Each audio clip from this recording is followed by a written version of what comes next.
عليكم، نتمنى تكونوا على خير وبخير. ومرحبا مرة أخرى في قناة بشرى بائف. كيف ما وعدتكم الجديد اليوم إن شاء الله نعدل معكم حلوى اقتصادية اللي هي الحلوى ديال الكوكو بالسميدة. إذا ندوزو هنايا طريقة التحضير والمقادير.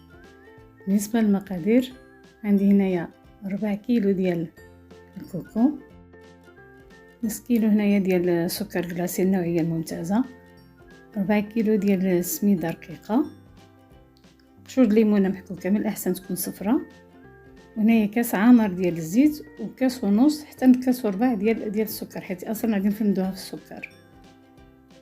هنايا 3 ديال البيضات متوسطين وخمره ديال الحلوى. غنحتاجو واحد شويه ديال الماء زهر. صافي هادو هما المقادير اللي غنخدم بهم الحلوى ديالي. كيف قلت الحلوى اقتصاديه ما فيهاش مقادير زعما كثيره. دوزو الطريقه. نحتاج واحد قبيصه ديال الملحه، 3 بيضات ديال النعناع نعملوهم كاملين يعني بالبياض ديالهم مصفر، وضروري ما يكونوا بحراره الغرفه كيف كنقولوا دائما، يعني الحلوى ضروري البيض ديالها ما يكونش في الثلاجه.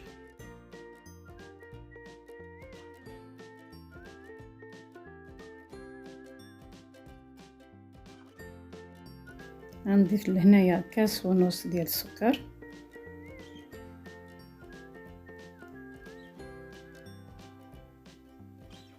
صافي غنبدا نخلط السكر مع البيضات. بالنسبه للقياس ديال الكاس، راه القياس ديال العنبه، انا هذا الكاس هذا عندي القياس ديالو فحال نفس العبار ديال كاس العنبه. صافي غنخلط مزيان ديك السكر مع البيضات، ونضيف لهم كاس ديال الزيت،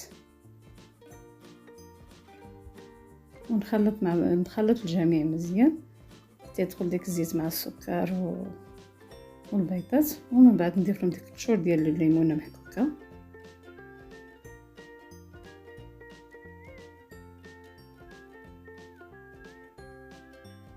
استمر بالتخليط مزيان.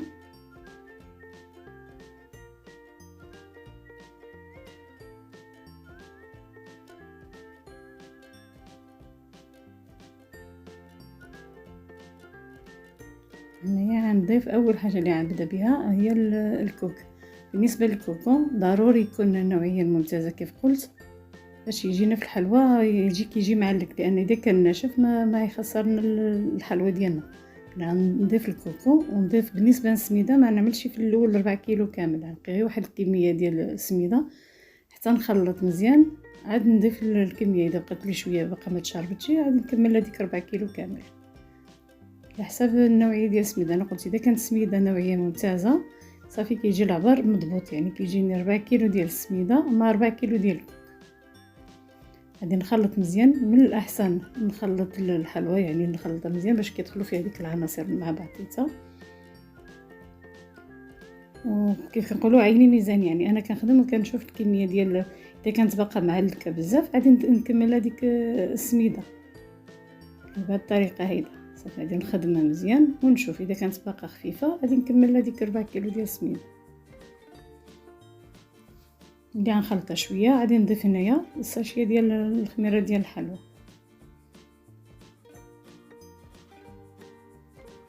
ندخل ديك الخميره ندخلها مزيان في الخليط ديالي.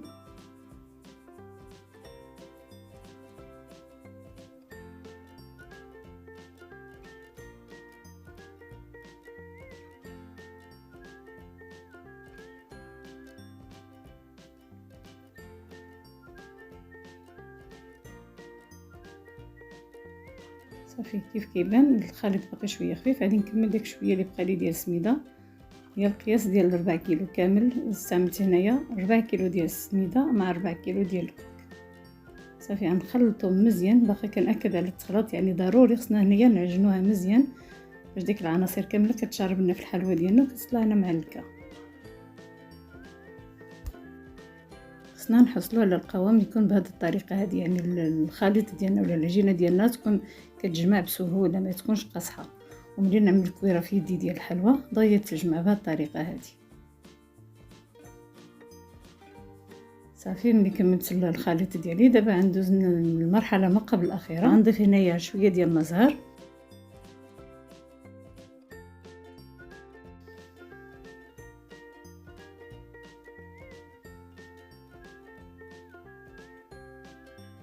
وغنبقى ندهن يدي بديك المزهر ونهز واحد شويه ديال العجينه ولا الخليط ديالنا ونبقى نكورو. بالنسبه للحلوى غادي نعملها متوسطه، يعني ما نعملهاش كبيره حيت هي مع الطياب كتزيد تكبر. تقريبا هنايا تكون عندها ديك 22 في الغرام، في الغرامات ديالها 22 حتى ل 25. وغادي ندهنها في السكر كلاصي. السكر كلاصي كيف قلت خصو يكون النوعيه الممتازه باش ملي كيطيب ما كيتحرقش، يعني كيبقى السكر كيف ما هو. هنايا وريتكم الطريقه ديالو بالموس، يعني اللي بغى يزوقها بهذه الطريقه بالموس هيدا.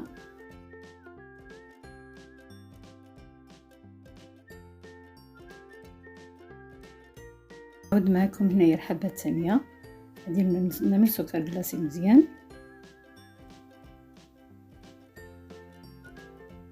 كنقطع على الجنيبات ديالها بالموس.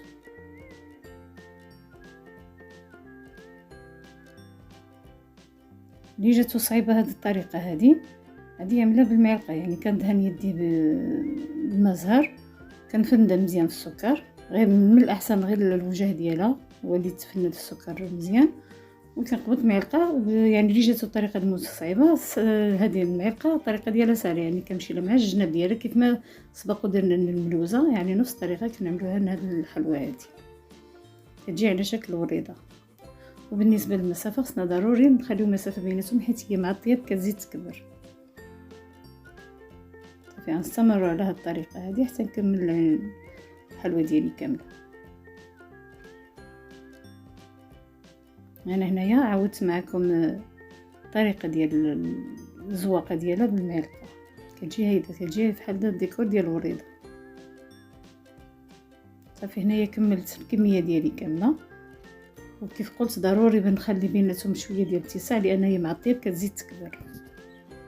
وصلنا هنايا لمرحله مهمه ديال الطياب ديال هاد الحلوى هذه. اول حاجه كيف قلت يعني خصنا نخليو اتساع بين الحلوى لان كتكبر ملي كطيب. والحاجه الثانيه اننا نشعلوا الفران قبل ما ندخلوها، نخليوه يسخن واحد 10 دقائق هيداك، وغير من الفوق نخليوه كيسخن.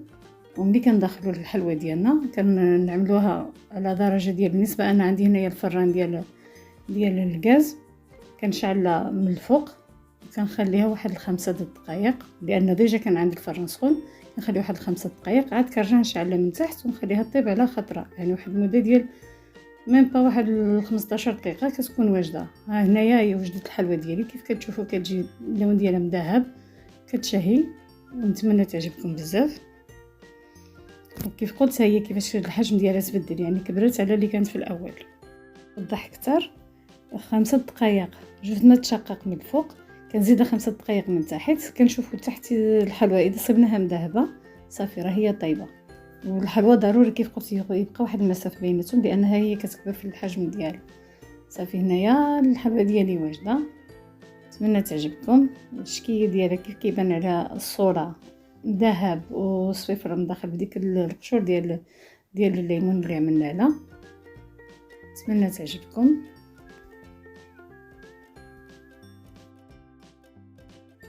بطبيعه الحال كنتسنى التعليقات ديالكم، تعطيني الراي ديالكم اذا جربتوها بهذه المقادير وبهذه الطريقه. وصدقوني كيف كنقول دائما، صدقوني عادي تعجبكم بزاف. اذا هنايا نكون وصلنا لنهايه الفيديو ديالنا. نتمنى لا فيديو والوصفات ديال هذه المره هذه نال الاعجاب ديالكم، وكيف العاده ما تنساوش تضغطوا على زر الاشتراك والجرس باش يوصلكم كل جديد، وتضغطوا كذلك على اللايك اذا عجبكم الفيديو ديالي.